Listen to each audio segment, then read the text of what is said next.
Did Robert Mueller's acting boss just suggest he should get it over with? The lead starts right now. The circus comes to D.C. Longtime Trump ally and Nixon worshiper Roger Stone pleading not guilty in the Russia probe, with new fears that the president's acting attorney general might ultimately end up with his thumb on the scale. A year away from the first votes cast, and President Trump's opponents are already going at each other. Is the president getting exactly what he wants here? Plus, when caught on video no longer means it's true. The technology that allows hackers and trolls to make it look as though anyone said anything they want. How will you be able to tell what to believe?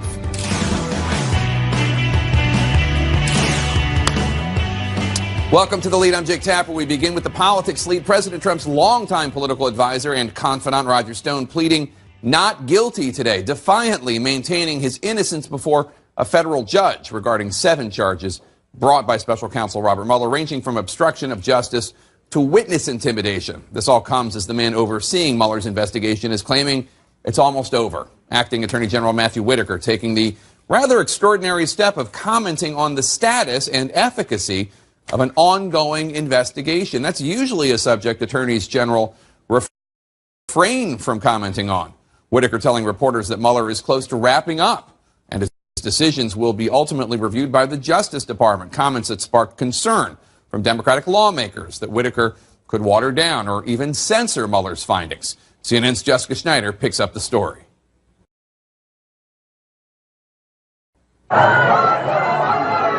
Roger Stone uncharacteristically quiet on his way out of D.C. federal court, but still managing to flash his Nixon-esque victory sign. He quickly called into InfoWars to tell host Alex Jones, a man known for his conservative conspiracy theories, why he didn't talk. I wanted very much to go outside and make a statement, but I was shouted down by crazed leftists who, of course, revere the First Amendment, and some members of the media shouting insulting questions before I could say a word. Inside court, Stone only uttered the words, "Yes, Your Honor," and "I do," while answering the magistrate judge's questions. Stone's defense attorney entered his not guilty plea. Stone's case has turned into a spectacle. The only thing worse than being talked about is not being talked about. He spoke on the steps of the Florida courthouse Friday. I never discussed these matters with the president. Tune in to some of the shows tonight. And went on a media blitz over the weekend. Stone faces 7 counts of obstruction, false statements, and witness tampering, all related to Robert Mueller's Russia probe. He'll be out on a $250,000 bond while his case moves through the court, but under strict conditions. He can't have contact with any witnesses in the case, can't have a passport, and can't travel outside D.C., Virginia, Florida, or New York. He'll also have to check in with probation every week by phone. And in a possible sign Mueller's work might be winding down, a prosecutor for the U.S. Attorney's Office in D.C. handled the court appearance today instead of someone from Mueller's team. That could signal Mueller's team might not see Stone's case through to any trial, leaving it to another part of the Justice Department instead. Right now, the investigation is, I think, close to being completed, and I hope that we can get the report from Director Mueller as soon as possible. The acting attorney general made this seemingly off-the-cuff comment at an unrelated press conference Monday, prompting a cascade of criticism on Capitol Hill. I think it's inappropriate for the acting attorney general to be commenting on an ongoing criminal investigation under his auspices. And speaking of the Mueller report, Democratic Senator Richard Blumenthal and Republican Senator Chuck Grassley have introduced a bipartisan bill that would require the Mueller report to be made public. But regardless, it is likely that Matthew Whitaker will be out and William Barr will be in as Attorney General by the time the Mueller probe wraps. And Jake Barr has said that he is hoping to release as much of the report as possible. We'll see if that happens. Jake? All right, Jessica Schneider, thanks so much. Let's chat about this with my experts. Jen Psaki, let me start with you. 6 people in and around President Trump, close associates or people on the campaign, have been indicted or charged, all of them for lying. Now supporters of the president say none of them have been indicted for conspiracy. But there is this question, why do they keep lying? Why the constant lies about contacts with WikiLeaks or contacts with the Russians? Well, as the old saying goes, the fish rots at the head. Donald Trump is the head of the fish, and I think he has sent the message that lying is okay and that no one's going to be caught. That's how he operated in his businesses, and that's how a number of his associates and campaign workers and people close to him have operated. Now, it's true that they have all been indicted for lying, but we also, Mueller's playing his own game. We don't know what the end game is here, regardless of what Matt Whitaker says. And he's clearly building a case to a conclusion. What that conclusion is, we don't know yet. So, Congresswoman Love, take a listen to Roger Stone describing the case against him. This is a lynching. This is a legal lynching of me because I appear on InfoWars, because I'm friends with Alex Jones, because I support Donald Trump and I supported him for president, and I still support him. He's obviously trying to build a public case, either for his pardon or against whatever comes against the president, right. I suppose. Well, you know, I can imagine why he would feel that way. You have you have people running into your home, searching things. I mean, it's a very scary situation. My mom used to always say, you know yourself by the friends you keep. And so anybody who's running for president out there, remember who your friends are. And but, you know, the problem that we have is lying. The cover-up is always worse than the actual thing. Now, even though they haven't found collusions, we don't know what Mueller is going to do. We have the best thing that they could do is stop the lying and cooperate. And so that way we can get to a conclusion as soon as possible. For some reason, they're not taking your advice, though. It keeps happening. Carrie, I want you to listen. The White House continues to insist that the indictments and convictions of all these individuals who worked on the campaign or were in President Trump's orbit one way or another have nothing to do with the president. Here's Sarah Sanders from the podium yesterday. The more that this goes on, the more and more we see that none of these things have anything to do with the president. What I can tell you is that the president did nothing wrong throughout this process. What do you think? Well, first of all, she can't really tell us whether or not the president did anything wrong because she's probably not in a position to know if he did do something wrong. Whether he would tell her or not is a big question. The fact of the matter is that the Stone indictment moves us a little bit farther in terms of knowing that the things that Stone was involved in, communicating with WikiLeaks or surrogates of WikiLeaks or Julian Assange, who runs WikiLeaks, he was in communication with multiple individuals on the campaign. So it wasn't just one person. It's not like the Paul Manafort situation where the White House has been able to say this was just Paul Manafort doing things before he was affiliated with the campaign. Roger Stone, throughout the summer of 2016, was in communication with WikiLeaks and surrogates of it, and he was in communication with multiple senior people in the Trump campaign. Whether or not that was the president specifically, we don't know yet. And defenders of the president, such as former White House Communications Director Anthony Scaramucci, he was there for 11 days, but he was the White House Communications Director, they're all dismissing what the charges are, as we've been discussing. Take a listen to Scaramucci. It seems, again, that these people are getting caught on process crimes as opposed to direct criminality related to the campaign. What do you think? Let me take a chill pill for a moment. A process crime? Let me take you to a drug case, a terror case, a financial fraud case. 330 million Americans. If you lie to a federal officer, or more significantly, if you try to suborn a witness, a judge and a jury are going to say that's a federal crime regardless of whether it's drugs, money, etc. Why is it that in a political investigation, Americans say something I would judge as abhorrent, as horrible during a drug investigation is okay during a political investigation? The clue is the federal law says don't lie to the feds. That's a crime.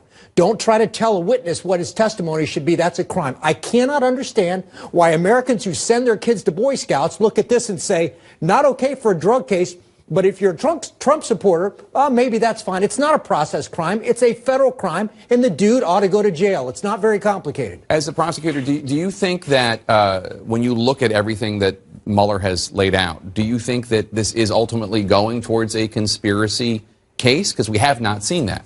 Well, I come at it from having worked in the National Security Division at the Justice Department. This was a major counterintelligence investigation that then has discovered many crimes, from the financial crimes to obstruction to witness tampering, as it's expanded. And so his overall theory of the case, that he started with the Russian indictments of the Internet Research Agency, which is actually involved in the hacking, in the intelligence operation by Russian intelligence intelligence, the overall theory is conspiracy to defraud the United States. Who was involved in the conspiracy assisting Russian intelligence, conspiring with them to defraud the United States in terms of trying to affect the 2016 election? And so we are continuing to see, we haven't yet seen Americans or individuals affiliated directly with the Trump campaign charged in that conspiracy. Right. But the investigation is not yet over, and the Stone indictment takes us closer to understanding the facts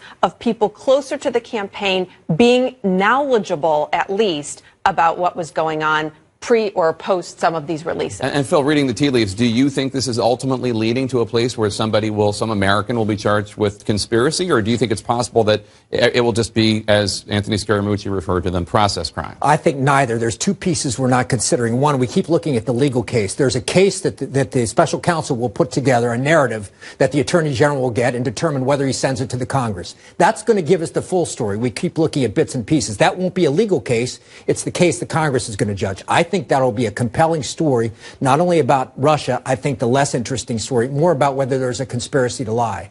There's one second and final piece, Jake, and that is we never talk about the Southern District of New York. How much information is the Southern District getting on financial crimes that Michael Cohen is talking about that involve the family? That doesn't involve Russia, but I... Battle mode already. Stay with us. Exclusive in our world lead. Remember about a year ago when that self-described sex coach claimed from the confines of a Thai prison to have insider information on the Trump campaign and Russia working together? Remember? Well, she's out of prison and in Moscow, and CNN's Matthew Chance caught up with her, and it seems Vladimir Putin's agents might have also caught up with her. It is remarkable this self-styled sex coach is still willing to talk. But 11 months in a Thai jail that she describes as hell has made Anastasia Vashukevich even more convinced of the value of publicity. Do you regret making those claims that you made about the evidence you said you had of Russia and the Trump campaign colluding? Do you regret that? I think it saved my life. How can I regret about that? Because if journalists not come at that time and that story not come to newspapers, maybe I will die now.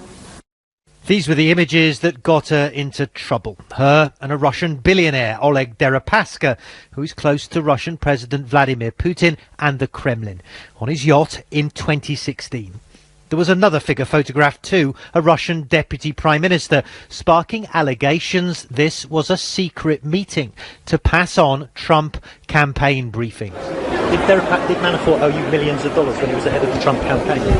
The oligarch had already been offered private briefings by his former business associate and Trump campaign chair, Paul Manafort. Manafort now behind bars, convicted of financial crimes in the special counsel's Russia investigation. Meanwhile, in Thailand, the sex coach promised even more detail. You said, I'm ready to give you all the missing puzzle pieces, videos and audio, regarding the connections of our respected lawmakers with Trump, Manafort and the rest. Why did you say that? After that, I was almost 1 year in the prison. For me, really enough. I understand mostly of your question is about Olig Deripaska, about connection of America and something like that, but I cannot answer. You should understand me. This was the welcome waiting for the 28-year-old when she finally returned to Moscow earlier this month. Forced into a wheelchair and dragged away, terrified. All the evidence she once had, she told me, was confiscated. And once behind Russian bars, she was given a stark warning before being unexpectedly released. I have some talk when I was in jail, in Russian jail. Yeah. And they explain me very clear what should I do, what should I say, and what shouldn't I say, something like that. Who explained that to you? Russian agents. What did they say to you?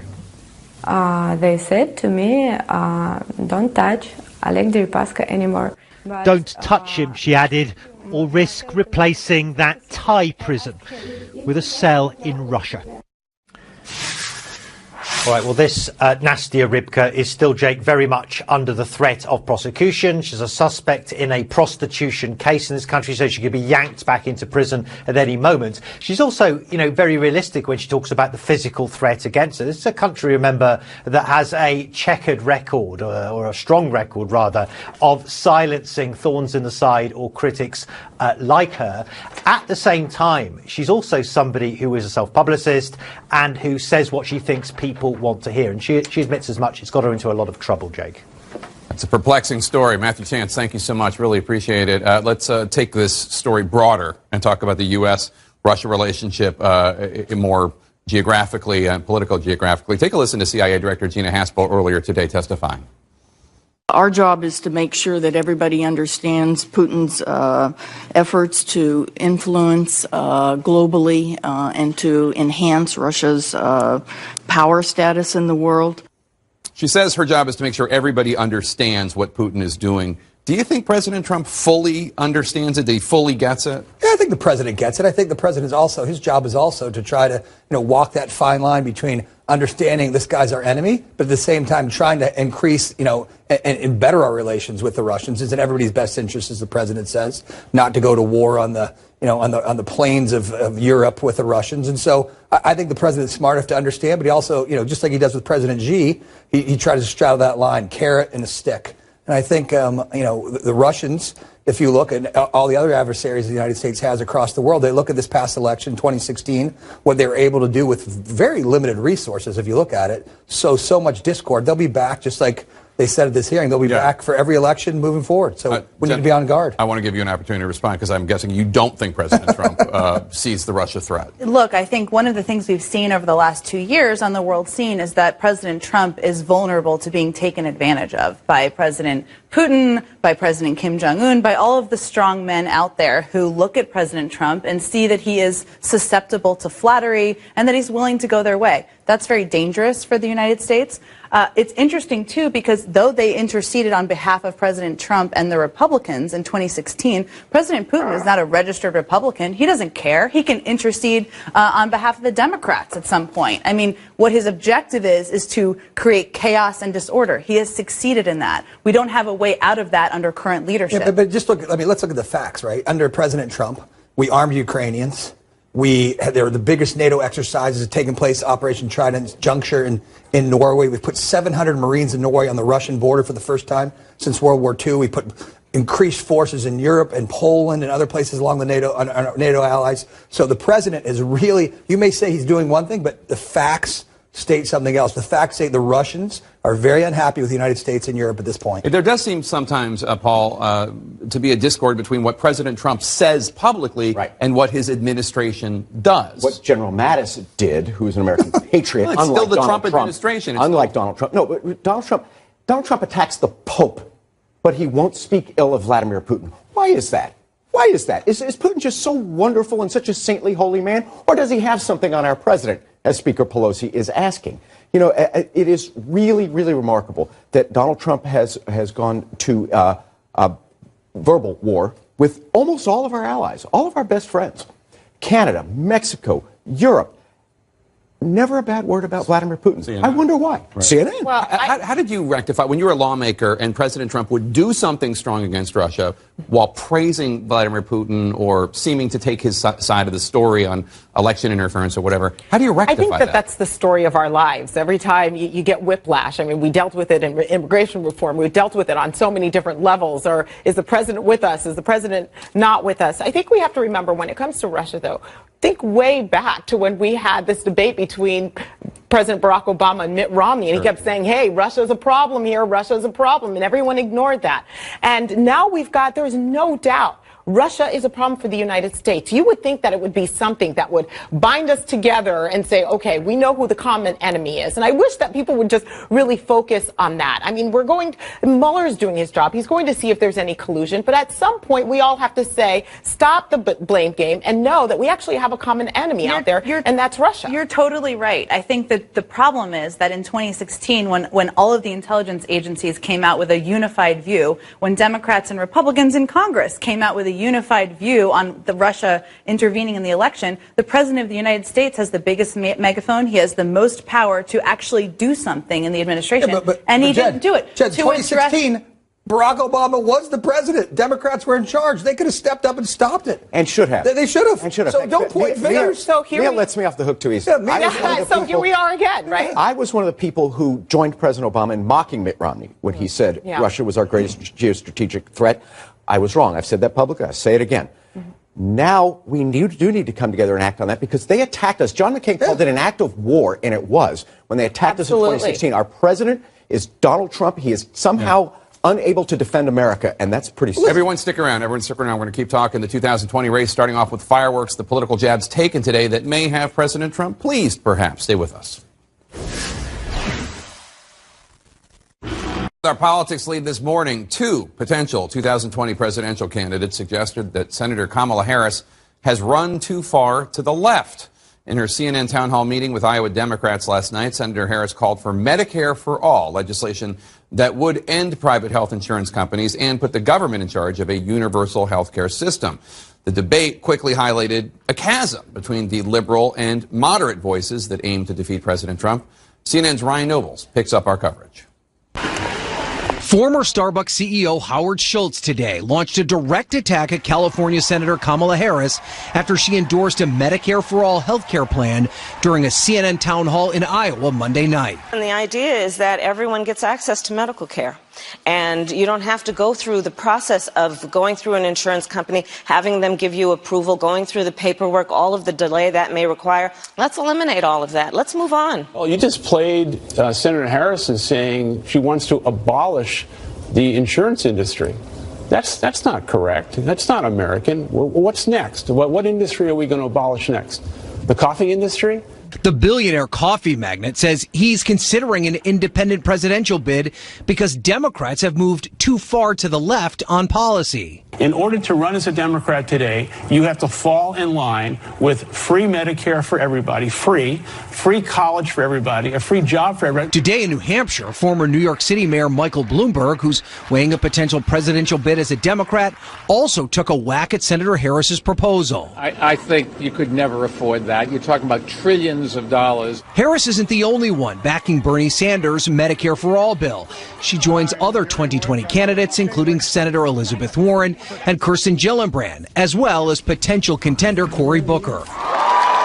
It's a divide between the progressive and moderate wings of the party that will play out in the coming months. Schultz, whose possible independent run has sparked concerns among Democrats, it could help the president by splitting the anti-Trump vote. Don't help elect Trump, you egotistical billionaire. He's not limiting his criticism to just health care. He also took aim at Warren's plan to tax the assets of Americans worth more than $50 million. When I see Elizabeth Warren come out with, a ridiculous plan of taxing wealthy people, a surtax of 2% because it makes a good headline or sends out a tweet when she knows in a fact that's not something that's ever going to be passed. This is what's wrong.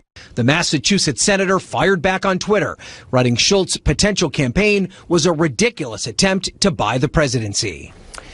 And while Schultz and Bloomberg are warning the Democratic candidates to ease up a bit on their populist policy pitches, the field as it currently stands shows no sign of backing down. These hot-button issues like free college, free health care, even a $15 minimum wage, once thought to be radical, appear to be the starting line in this Democratic primary. Jake? All right, Ryan, thank you so much. Let's talk about this. We should point out, even if Howard Schultz says that Medicare for All alienates the silent majority of Americans, it's vastly popular with Democrats. And according to a Kaiser Family Foundation poll released this week, 56% of the American people in general support Medicare for all. I'll get to you in a second, as it goes to 42%. But Ryan's point is also on point. A lot of these proposals that in 2008, 2004, 2000 Democrats would have perceived as radical are now pretty much the price of admission. I think Democrats are looking for bigger ideas, and I liked Ryan's report, but I think it's going to be very difficult to analyze the Democratic primary in a right-left continuum. The truth is there's not that much difference between the most moderate Democrat and the most liberal Democrat. There's not an Iraq war vote which divided Hillary and Barack and was a monstrous issue, really important, and a chasm between the two. I think what Democrats are more looking for are things like charisma, talent, brains, heart. I thought, and I don't have a favorite. I don't have a candidate, first time in my life. I thought Kamala Harris in your town hall last night did a terrific job of that. It's fine that she's for Medicare or this or that. More importantly, Democrats are looking for someone who can beat Trump and who can unite the country. So that poll, I just want to point out, I think that poll did say, when asked if you would pay more taxes to have Medicare for all, that number dropped precipitously. It's true, but, right? but also... So when people say, do you want to pay for this stuff? People say, well, no, I don't want to pay for it. Everybody likes free things. Everybody wants free education, free things. Then you say, hey, would you like to pay more taxes? People say, probably not. You're not against free education, are you?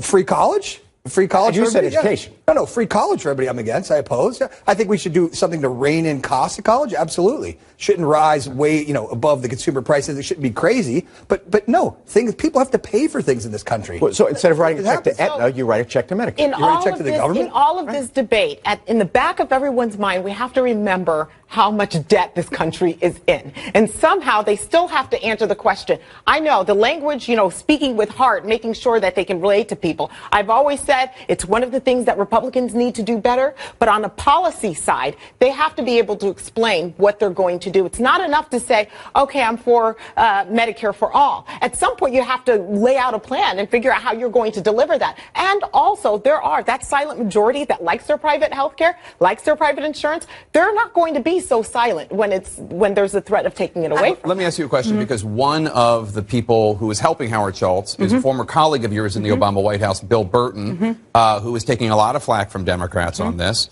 What do you make of that? Well, I can simultaneously love Bill Burton and be grateful to him for being a friend and colleague and mentor for me for 20 years, and wish Howard Schultz was not running as an independent for president.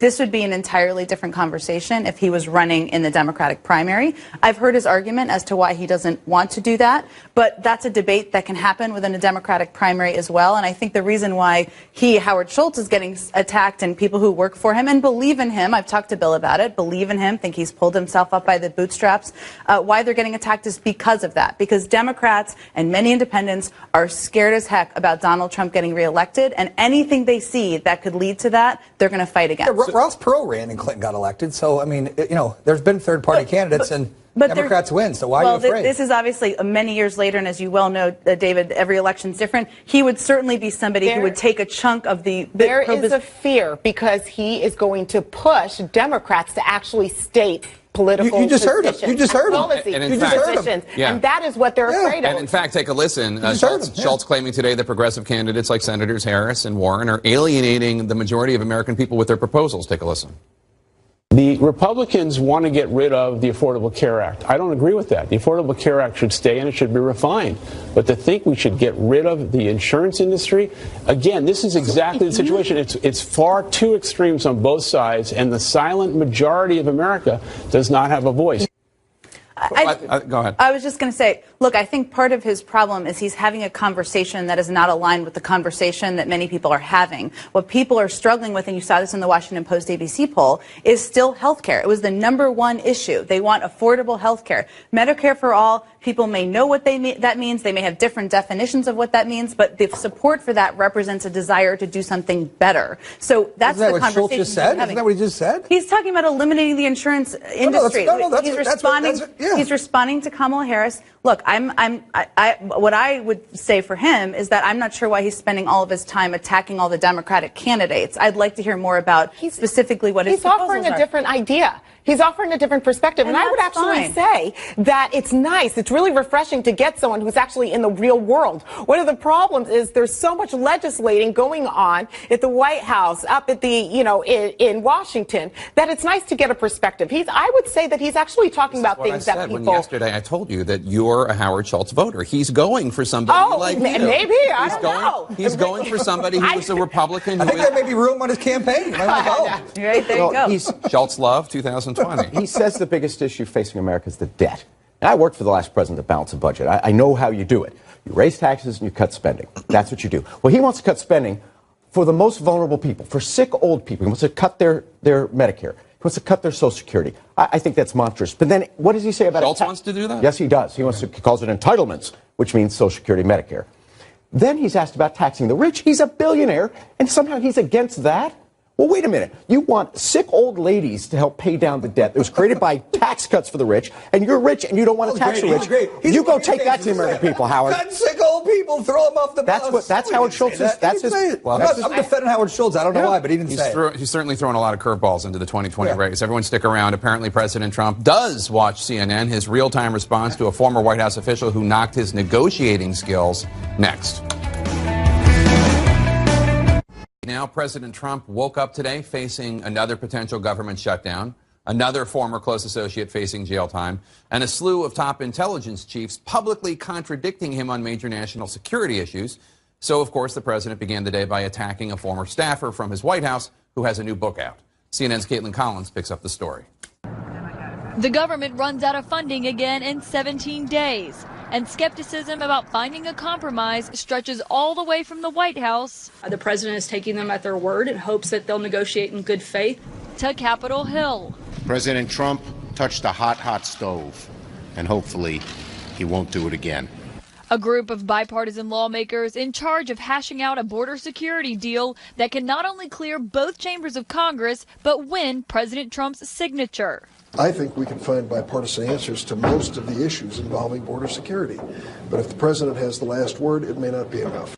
The potential deal makers have until February 15th to reach a compromise. The White House says Trump isn't looking for another shutdown. The president doesn't want to go through another shutdown. But if there's no agreement, say he'll declare a national emergency. It needs to be fixed, and the president's going to do what it takes to address it. Though that's a move that would likely face legal challenges. The Office of Management and Budget says most of the 800,000 employees who return to work should get paid by the end of the week. Testifying on Capitol Hill today, FBI Director Christopher Wray said his agency is still feeling the impact. What's quite clear is that it was incredibly negative and painful for the 37,000 men and women of the FBI and their families. But even a former Trump Organization executive who has criticized him in the past says he's no negotiator. There's no documentation that says Donald Trump is a great deal maker. He's made good deals. He's made bad deals. He's caved more often than I can tell you. A shutdown looming as the president is lashing out over the latest tell-all book, dismissing former communications aide Cliff Sims as a low-level staffer who pretended to be an insider. That tweet landing in the middle of Sims's interview on CNN. My identity is not wrapped up in being a Trump staffer. My identity is wrapped up in, who I am in my faith. Now, Jake, after the president learned about his book, he began questioning other aides, asking them if they thought it was going to be nice. And in recent days, those same aides tried to convince the president not to tweet about the book, saying that it would only drive publicity. But clearly, after a string of television appearances this morning, the president couldn't resist, Jake. Couldn't hold back. All right, Caitlin Collins, thanks so much. The president, in fact, guys, seemed to respond in real time. Here's what Sims said during his interview with CNN about the president's negotiating skills in the shutdown. Take a listen. And I think there's probably a reason why Nancy Pelosi hadn't got a nickname yet, and I think he respects her as a negotiator. I will say the shutdown was a little bit out of character for Trump because I noticed in his negotiating style he's always looking for ways to increase his leverage, look for ways to invent leverage if he can, and he seemed to be negotiating right out of the gate from a position of weakness. Well, he calls that position of weakness. President Trump didn't like that, and as Sims went on, the president tweeted calling Sims a low-level staffer and a gopher. Sounds like he hit a nerve there a bit. I am so triggered by this because for somebody to say he's always looking to gain leverage, let's remember how we got here to begin with. It was a campaign trail where he says, I'm going to build a wall and Mexico is going to pay for it. Right? Everybody goes out and they start talking about border security and why border security is important. So then he says, okay, now Mexico's not going to pay for it. The taxpayer's going to pay for it. And we're going to make sure that we get a bipartisan deal. He gets in and he says, I will own the shutdown. I was a member of Congress at that time, and I was like, whoa, wait a minute. I'm not owning the shutdown. So then we get to the point where he has all of these people that are walking in lockstep behind him, legislators that will not vote for a bill that does not allow for the government funding, and then he throws them under the bus. So that's what's frustrating. I don't know what's going to happen in 3 weeks that's going to give him more leverage. He gave all of his leverage away. And I will say this, though. Nancy Pelosi she's got some things that she has to do, because she said if you open up government, then I will negotiate border security. Also, I think she lost a golden opportunity for something that is incredibly important, and that is, again, immigration reform. We already lost $3 billion that's unrecoverable. That's about half the wall. Right. She could have gotten everything on immigration, TPS, DACA, pathway to citizenship, if she had just... She can't. She can't get that? No, she can't. She can't do it because her caucus won't let her go there. I mean, look, the people who just got elected. She is the Speaker of the listen, House. Paul, don't look so perplexed. Are you the people You're the expert of the Democratic caucus, David. You know a lot of stuff. I'm just a smart guy. Who does you that, are okay? genius. I'm a smart guy. Listen, Paul, the people who got elected to the House, they are not centrists. Well, they are people who are far to the left of Nancy Pelosi, and they don't want to see compromise. They want to see burn the place down. But let me ask you, Jen, because last Am I night... missing something? Am I missing something? Let me ask you, last night, 2018. we had a DACA recipient, a woman looking for legal status, asked Kamala Harris, what is she going to do about her? Kamala Harris gave a very impassioned speech to her, and I said, would you vote for the wall, $5.7 billion, and give her permanent legal status? And she said no. There you go. But that's what I'm saying. There you go. Kamala Harris is running for president. That is different from the hundreds of members of the Democratic Party who are going to be part of this process. There are many Democrats who have voted for many different packages of border security, and I think they not only would be happy to negotiate, they would be eager to negotiate for their own political will. They're not going to vote for the wall, but they don't need to. They have the leverage, not Donald Trump. They will support a border security package, and that's what the discussion will be about. The Democrats who gave Nancy Pelosi the majority are moderates. They won Trump districts, they won Republican districts, and they're all moderate. With only a few exceptions. They would take in a heartbeat a deal, not for permanent second-class status, but the president offered them not permanent, 3-year. Right. Temporary so, Paul, you know, status. you negotiate, you come back with another proposal. That's how you negotiate. Excuse me for talking while you're interrupting, Urban, but you might learn something. When the president said 3 years for dreamers, but a permanent wall. No, tear down the wall in 3 years, we have a deal. Path to citizenship is what these young people deserve. Or at least a path to legal if they status, can earn permanent citizenship, legal status. if they can earn citizenship, they should be allowed to, because they came here So, to no Paul, fault. why didn't anybody come back and say that? Why didn't somebody say that? They also, because you can't get that done before you reopen the government. Right. And the Wait whole a minute, point wait a was minute, wait a minute. you can't get it. You cannot get a full We had package. a bill in the House Yeah. that we had. I think she was there. A pathway to citizenship. We had security at the border. We had families staying together, getting rid of the Flores law that made it so that children can stay with their families. We had all of this. Pathway, TPS. What happened to it? We got Republicans to vote for it. We couldn't get the far right or any Democrats to vote for it. Because I don't know why you would say that this is something that is important when it's not even being put at the table saying, I will give you this in return. Well, wait, stop and let Paul. I want to hear from Paul. I want to hear what they have to say to that. The Democrats would take that deal tomorrow. They did. Exactly. They offered, excuse me, they offered the president $25 billion for his I don't think stupid we're not wall. going to solve if it he right did now. I permanent need to take a quick break. citizenship to our Can people. you even believe your own eyes when it comes to the next election? A new warning about the rise of what are called deep fake videos, where trolls could make a person look like he or she is saying anything they want. Stay with us. There will be no State of the Union this evening, but the nation's intelligence chiefs came to Congress to deliver the state of the scary. And perhaps the most frightening part of the hearing is how their intelligence assessments are decidedly not on the same page as President Trump, perhaps not even in the same book. Let's start with ISIS. President Trump has repeatedly said ISIS has been defeated, making his case for pulling out of Syria. Today, the Director of National Intelligence said this. While ISIS is nearing territorial defeat in Iraq and Syria, the group has returned to its guerrilla warfare roots while continuing to plot attacks and direct its supporters worldwide. Doesn't sound very defeated to me. The commander-in-chief also told us that North Korea is no longer a nuclear threat. And to sleep well, America. We currently assess that North Korea will seek to retain its WMD capabilities and is unlikely to completely give up its nuclear weapons and production capabilities because its leaders ultimately view nuclear weapons as critical to regime survival. Then there's the threat from cyberspace. And if you thought there was a lot of fake garbage on your social media feeds in 2016, wait until it's virtually impossible to tell the difference between real video of a politician making a stunning remark and fake video created with technology and called deep fake.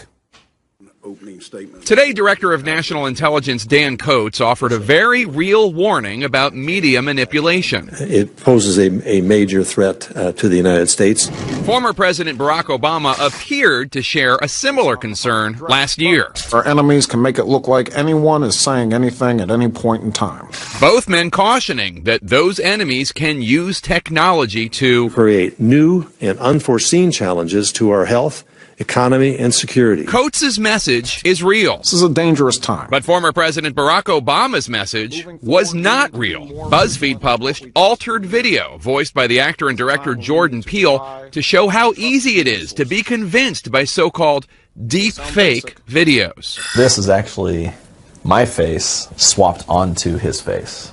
So this is a deep fake of me and my student Reed.